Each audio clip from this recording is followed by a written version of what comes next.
Shri Sachidananda Sadguru Sainath Maharaj Ki Jai. Chapter 43 and 44. Chapters 43 and 44 continue the story of Baba's passing away, and therefore they are taken together. Previous preparation. It is the general practice among the Hindus that when a man is about to die, some good religious scripture is read out to him, with the object that his mind should be withdrawn from worldly affairs and fixed in matters spiritual, so that his future progress should be natural and easy. Everybody knows that when King Parikshiti was cursed by the son of a Brahmin rishi and was about to die after a week, the great sage Shuka expounded to him the famous Bhagavad Purana in that week. This practice is followed even now, and the Gita Bhagavad and other sacred books are read out to dying persons. Baba, being an incarnation of God, needed no such help, but just to set an example to the people, he followed this practice. When he knew that he was to pass away soon, he ordered Mr. Baze to read Ram Vijaya to him. Mr. Baze read the book once in the week. Then Baba asked him to read the same again day and night. And he finished the second reading in 3 days. Thus 11 days passed. Then again he read for 3 days and was exhausted. So Baba let him go and kept himself quiet. He abided in his self and was waiting for the last moment. 2 or 3 days earlier, Baba had stopped his morning peregrinations of going around and begging rounds and sat in the masjid. He was conscious to the last and was advising the devotees not to lose heart. He let nobody know the exact time of his departure. Kakasaheb Dikshit and Shriman Bhuti were dining daily with him in the masjid. That day, after the arti, he asked them to go to their residence for dining. Still a few, that is Lakshmi Bai Shinde, Bagoji Shinde, Bayaji, Lakshman Bala Shimpi, and Nana Sahib Nibonkar remained there. Shama was sitting down on the steps. After giving rupees 9 to Lakshmi Bai Shinde, Baba said that he did not feel well there in the masjid and that he should be taken to the Dugadi, the stone, Vada of Booty, where he would be all right. While saying these last words, he leaned on Bayaji's body and breathed his last. Baguji noticed that his breathing had stopped, but he immediately told this to Nana Sahib Nemonkar, who was sitting below. Nana Sahib brought some water and poured it in Baba's mouth. It came out. Then he cried out loudly, "O Deva!" Baba seemed to open his eyes and say, "Ah," in a low tone. But it soon became evident that Baba had left his body for good. The news of Baba's passing away spread like a wildfire in the village of Shirdi, and all people, men, women, and children, ran to the masjid and began to mourn his loss in various ways. Some cried out loudly, some wallowed on in the streets, some fell down senseless. Tears ran down from the eyes of all, and everyone was smitten with sorrow. Some people started remembering the words of Sai Baba. Somebody said that Maharaj told his devotees that in time to come he would appear as a lad of 8 years. These are the words of a saint, and hence nobody should take doubt about them, because in the Krishna avatar, Chakraparni, Lord Vishnu, performed this very deed. Krishna appeared before Devaki in the prison as a lad of 8 years, who had bright complexion and who wielded weapons in his forearms. In that incarnation, he, Lord Krishna, lightened the burden of the earth. This incarnation, Sai Baba, was for the upliftment of his devotees. Then, where is the reason of doubt? The ways of the saints are really inscrutable. This contact of Sai Baba with his devotees is not only one for one generation, but it is there for the last 72 generations. Generating such ties of love, it appears that Maharaj Sri Sai Baba has gone for tour, and the devotees had a firm belief that he would return soon. Then the question arose, how to dispose of Baba's body? Some Mohammedans say that the body should be interred in an open space and a tomb built over it. Even Kushal Chand and Amir Shankar share this opinion. But Ramchandra Patil, the village officer, said to the villagers with a firm and determined voice, "Your thought is not acceptable to us.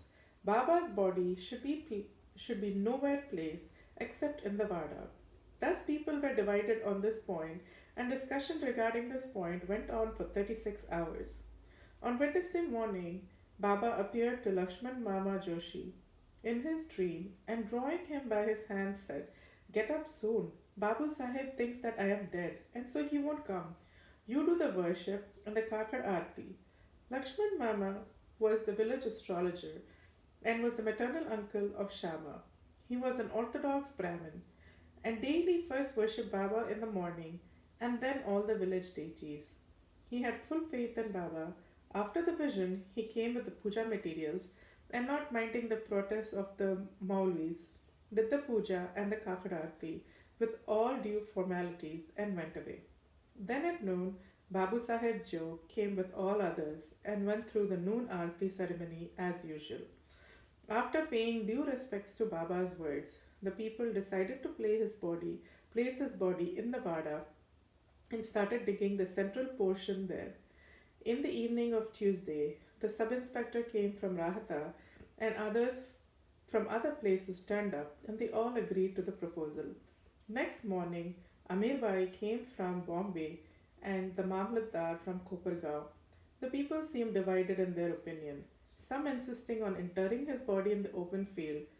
The Mamlatdar therefore took a general plebiscite and found that the proposal to use the Vada secured double the number of votes. He, however, wanted to refer the matter to the collector, and Kaka Sahib Dixit got himself ready to go to Ahmednagar. In the meantime, by Baba's inspiration, there was a change in the opinion of the other people, and all the people unanimously voted for the proposal. On Wednesday evening, Baba's body was taken in a procession and brought to the Vada and was interred there with due formalities in the Gharba, that is, the central portion reserved for Murlidhar. In fact, Baba became the Murlidhar, and the Vada became a temple and a holy shrine where so many devotees since then have been going to find rest and peace. All the, all the obsequies of Baba were duly performed by Bala Sahib Bhate and Upasani, a great devotee of Baba. It may be noted here that, as observed by Professor Narke, Baba's body did not get stiff though it was exposed for 36 hours, and that all limbs were elastic, and his kafni could be taken out without being torn to pieces. Breaking of the brick. Some days before Baba's departure, there occurred an ominous sign foreboding the event. There was in the masjid an old brick on which Baba rested his hand and sat. At night time he leaned against it and had his asan. This went on for many years. One day during Baba's absence, a boy who was sweeping the floor took it up in his hand and unfortunately it slipped from thence, fell down and was broken into two pieces. When Baba came to know about this, he bemoaned its loss, crying, "It is not the brick, but my fate that has been broken into two pieces. It was my lifelong companion, with which I always meditated on the self. It was as dear to me as my life. It has left me today." Some may raise here a question. Why should Baba express this sorrow for such an inanimate thing as a brick? To this Hematpan replies that saints incarnate in this world with the express mission of saving the poor helpless people, and when they embody themselves and mix and act with the people, they act like them. That is, outwardly, they laugh, play, and cry like all other people, but inwardly, they are wide awake to their duties and mission. 72 hours Samadhi. 32 years before this, in 1866 AD, Baba made an attempt to cross the border line. On Amashira Purnima, full moon day, Baba suffered from a severe attack of asthma. To get rid of it, Baba decided to take his prana high up and go into samadhi. He said to Mahalsapati, "Protect my body for 3 days. If I return, it will be all right. If I do not, bury my body in that open land and fix two flags there as a mark." After saying this, Baba fell down at about 10 p.m. His breathing stopped as well as his pulse. It seemed as if his prana left the body. All the people, including the villagers, came there and wanted to hold an inquest and bury the body in the place pointed by Baba. But Mahalsapati prevented this. With Baba's body on his lap, he sat full 3 days guarding it. After 3 days passed, Baba showed signs of life at 3 a.m. His breathing commenced, his abdomen began to move, his eyes opened, and stretching his limbs, Baba returned to consciousness again. From this and other accounts, let the readers consider whether Sai Baba was the 3.5 cubits body that he occupied for some years and that he left thereafter, or he was the self inside. The body composed of the five elements is perishable and transient, but the life within is the one thing, absolute reality, which is immortal and intransient. This pure being, consciousness or Brahma, the ruler and controller of the senses and mind, is the thing Sai. This pervades all things in the universe, and there is no space without it. For fulfilling his mission, he assumed the body, and after it was fulfilled, he threw away the body and assumed his infinite aspect. Sai ever lives, as also the previous incarnation of God Dattatreya, Sri Narasimha Saraswati of Gangapur. His passing away is only an outward aspect, but really he pervades all inanimate and animate things and is their inner controller and ruler. This can be and is even now experienced by many who surrender themselves completely to him and worship him with wholehearted devotion. Though it is not possible for us to see Baba's form now onwards, still, if we go to Shirdi, we shall find his beautiful lifelike portrait adoring the masjid. This has been drawn by Shamrao Jaikar, a famous artist and well known devotee of Baba. To an imaginative and devout spectator, this portrait can give, even today, the satisfaction of taking Baba's darshana. Though Baba has no body now, he lives there and everywhere and will affect the welfare of the devotees, even now as he was doing before when he was embodied. Saints like Baba never die. Though they look like men, they are in reality God Himself.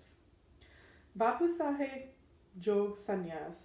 Hemant Pant closes this chapter with the account of Jog Sannyas.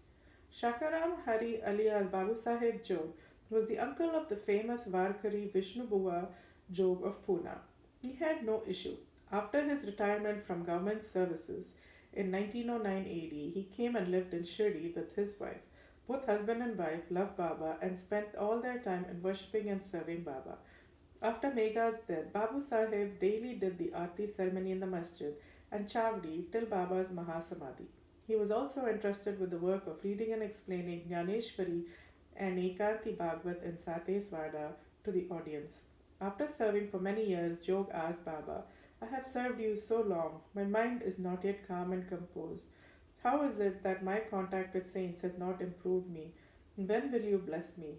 Hearing the Bhakta's prayer, Baba replied, "In due time, your bad actions will be destroyed, your merits and demerits will be reduced to ashes, and I shall consider you blessed when you will renounce all attachments, conquer lust and sense of taste, and getting rid of all impediments, serve God wholeheartedly, and resort to the begging bowl." After some time, Baba's words came true. His wife predeceased him, and as he had no other attachment, he became free and accepted sannyas before his death and realized the goal of his life. Baba's nectar like words. The kind and merciful Sai Baba said many a time, following sweet words in the masjid, "He who loves me most always sees me. The whole world is desolate to him. Without me, he who tells no stories but mine. He ceaselessly meditates upon me and always chants my name. I feel indebted to him who surrenders himself completely to me and ever remembers me. I shall repay his debt by giving him salvation. I am dependent on him who thinks and hungers after me and who does not eat anything without first offering it to me. He who thus comes to me becomes one with me, just as a river gets to the sea and becomes merged with it. So, leaving out pride and egoism and with no trace of them, you should surrender yourself to me, who is seated in your heart. Who is this me? Sai Baba expounded many a time who this me is. He said, "You need not go far or anywhere in search of me. Barring your name and form, there exists in you, as well in all beings, a sense of being or consciousness of existence. That is myself. Knowing this, you will see me inside yourself, as well as in all beings.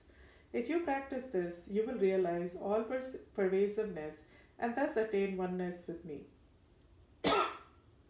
Hemant Pant, therefore, makes a bow to the readers and requests them humbly and lovingly that they should love and respect all gods, saints, and devotees.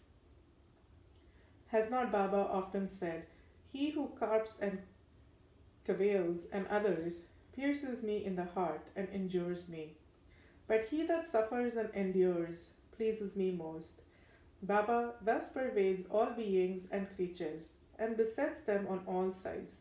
He likes nothing but love to all beings. Such nectar, pure, auspicious, ambrosia, always flowed from Baba's lips. He therefore concludes, "Those who lovingly sing Baba's fame and those who hear the same with devotion, both become one with Sai." Bo to Sri Sai, peace be to all. Sri Sachidananda Sadguru Sainath Maharaj Ki Jai. End of chapter 43 and 44.